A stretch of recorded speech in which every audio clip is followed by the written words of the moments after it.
રૂપિયો આજ કેટલા પાપ કરાવે, આ પૈસો આજ કેટલા પાપ કરાવે. ચોરી, લૂંટ, દગા દગી, ભેળ શેળ, છળ કપટ, આ બધું કોણ કરાવે? દુનિયામાં સૌથી વધારે જો પાપ કરાવનારું કોઈ તત્વ હોય તો એ પૈસો છે. એ કોઈને મૂકતો નથી. પૈસો કેવા પાપ કરાવે. અમારા જેમિશ ગાય છે ક્યારેક ક્યારેક, પૈસો કેવા પાપ કરાવે. અને પૈસાનો મોહ પણ કેટલો બધો માણસોને ભાઈ ગાંડા થઈ જાય. નો મા હામું જોવે, નો બાપા. આ 5 ભાઈઓ હોય ને મા બાપને નહીં હાચવતા શું કરવા? મા બાપ આપણી ભેગા રહેતા હોય તો આપણે થોડો ખર્ચો વધારે આવે. મૂળ તો પૈસાનો લોભ ને ભાઈ, નહીતર શું વાંધો? બોલે 4 ભાઈઓ હતા મા બાપના વારા કાઢ્યા કે 3 મહિના 4 ભાઈઓ રાખવાના, 4 તેરી 12. હવે આ 4 મહિના 4 ભાઈઓએ 3 મહિનાના મા બાપના વારા કાઢ્યા. 12 મહિના તો વ્યતીત થઈ જાય, પણ જે વરમાં અધિક મહિનો આવે ને તે દી પાછો પ્રોબ્લેમ. ત્યાં 13મો મહિનો કોણ રાખશે?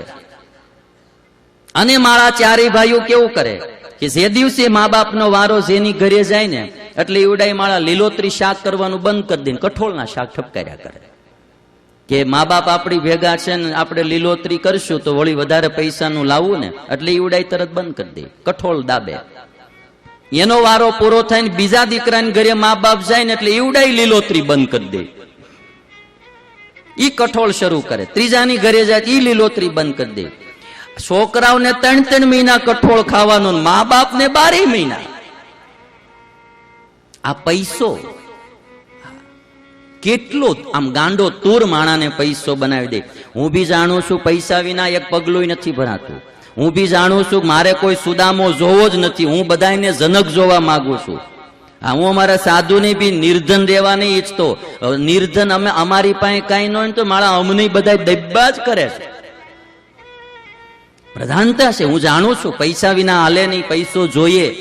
મારું તો એટલું કેવું છે કે પૈસો નીતિથી કમાવો, એ પૈસા માટે પાપ ન કરવું, એ પૈસો એટલો પ્રધાન ન કરવો કે જેમાં ભગવાન, આપણી સંસ્કૃતિ, આપણો ધર્મ, આપણા મા બાપ કે આપણો કુટુંબ ભાવ ગૌણ થઈ જાય, એટલો એને પ્રધાન ક્યારેય ન કરવો.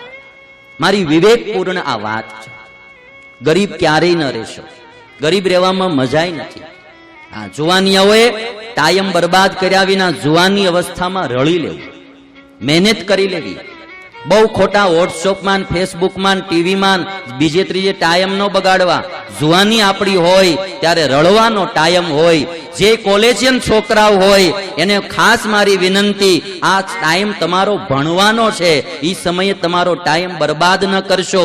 સારું ભણી લેજો, રળવા ટાણે રળી લેજો, ધન કમાઈ લેજો, ગરીબ ના રહેવું. પણ એક વાત એટલી કે પૈસાને એટલો પ્રધાન ન કરીએ કે આપણે પાપને માર્ગે જતા. અમારો ભાઈ બોલે